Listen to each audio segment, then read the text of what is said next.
Processo número 78 da pauta, relatoria desembargador Cândido Alfredo Silva Leal Júnior. Sustentação oral pelo Dr. Guilherme Pacheco Monteiro, representando Neuza Maria Vieira da Silveira, e pelo Dr. Fabiano Hasseloff Volcanover, representando a URGS. Com a palavra, então, o ilustre relator. Senhor presidente, são apelações que atacam sentença proferida em ação ordinária, em que se discute revisão administrativa efetuada em vencimentos proventos a servidor público relativamente à forma de cálculo de horas extras incorporadas por força de sentença judicial transitada em julgado. A sentença julgou improcedente o pedido, temos a apelação da parte autora e a apelação da Universidade Federal do Rio Grande do Sul, aos quais me reporto o que consta dos autos, que é do conhecimento das partes. Tivemos contrarrazões, e esse processo, na sessão ordinária da quarta turma, nós suscitamos questão de ordem, e lá foi acolhida para que afetasse o julgamento da apelação à segunda sessão dessa corte, justamente pela relevância da matéria e pela quantidade de processos semelhantes que nós estamos julgando. Então, naquela ocasião, ali na quarta turma, nós decidimos que seria interessante termos uma manifestação de todos os que integram o colegiado da terceira e da quarta turma, e agora esta questão que nós estamos em julgamento, e esse é o relatório, senhor presidente. Então, concedo a palavra, pela ordem, em primeiro lugar, ao doutor Guilherme Pacheco Monteiro, representante de Neuza Maria Vieira da Silveira, apelante. Muito boa tarde, senhor presidente, na pessoa de quem cumprimento os demais julgadores dessa sessão, da segunda sessão. Dado o sucinto relatório do eminente relator e a importância da sessão de hoje, me permito fazer um breve histórico da situação fática da demanda. Então, em meados da década de 80, os servidores técnico-administrativos da Universidade Federal do Rio Grande do Sul faziam, estimulados por sua chefia, em razão das condições de salário serem muito baixas, lembremos, na época era proibida a filiação sindical ou a associação sindical de servidores públicos, não havia plano de carreira, não havia uma forma de remuneração mais digna desses trabalhadores. Então, a saída localizada pelas chefias era estimulá-los a fazerem, então, as horas extras, 2 horas extras diárias. E essa situação perdurou até que veio o governo José Sarney, que, por decreto, determinou a supressão dessas horas já recebidas habitualmente.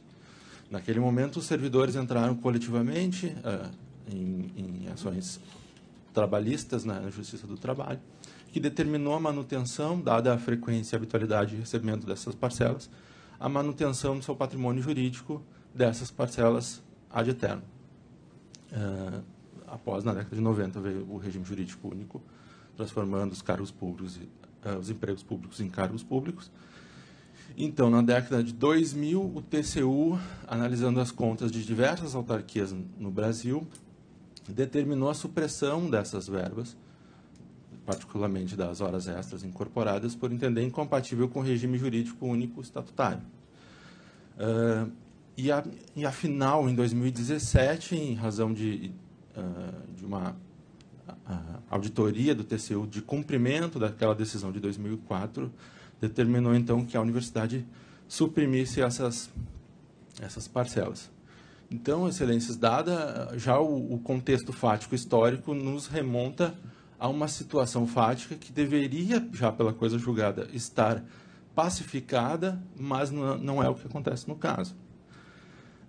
Então, estimulados por essa decisão do TCU, a universidade oficia individualmente cada um dos servidores de que procederia o corte dessa rubrica. E os servidores, hoje representados na senhora Neuza, mas que já ajuizaram cerca de umas 400 ações individualmente, optaram, então, pela via judicial para garantir esse pagamento. Então, o que sustenta a autora? Sustenta que, em razão do princípio da segurança jurídica, essas relações jurídicas deveriam já estar estabilizadas no tempo de uma forma já pacificada. Pelo princípio da decadência, os atos administrativos que gerem benefícios a terceiros podem ser revisados pela administração até 5 anos de sua edição. Então, se o fato que gera hoje o interesse da administração de suprimir essa rubrica é a entrada em vigor de um regime jurídico que ela entende que é incompatível com a rubrica recebida judicialmente, ela deveria fazê-lo num prazo razoável, né? Estabilizada a relação jurídica durante mais de 20, 30 anos, não é dado a ela fazer isso hoje.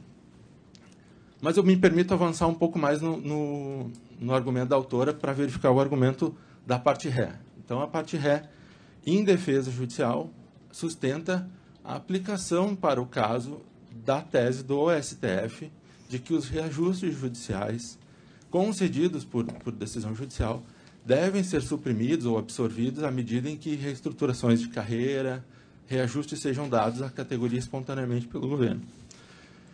E isso, por si só, é preocupante, Excelências, porque essa é uma tese determinada pelo STF de uma forma restrita. A gente relembra aqui os casos clássicos da Justiça Federal, que são os 28%, os 3,17%, a URV de 94%, a URP de 89%, que foram solucionadas dessa forma. E o que a autora sustenta é que não é o caso dos autos, é um caso de uma rubrica fixa, concedida a título precário, mas fixa. É importante destacar, Excelências, que hoje vem para a tribuna, mediante uma divergência ocasionada entre as turmas, pelo voto da doutora Vivian, que é muito bom, é muito bem escrito, mas, aos olhos da autora, não resolve a questão da decadência, que continua imperando, que deve ser observada. Inclusive, o STJ já julgou alguns casos, fruto da procedência de algumas outras demandas, determinando a aplicação da decadência no caso.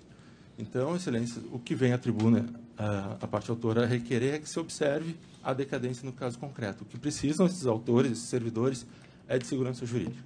Obrigado. Muito obrigado, doutor. Então, concedo agora a palavra ao ilustre representante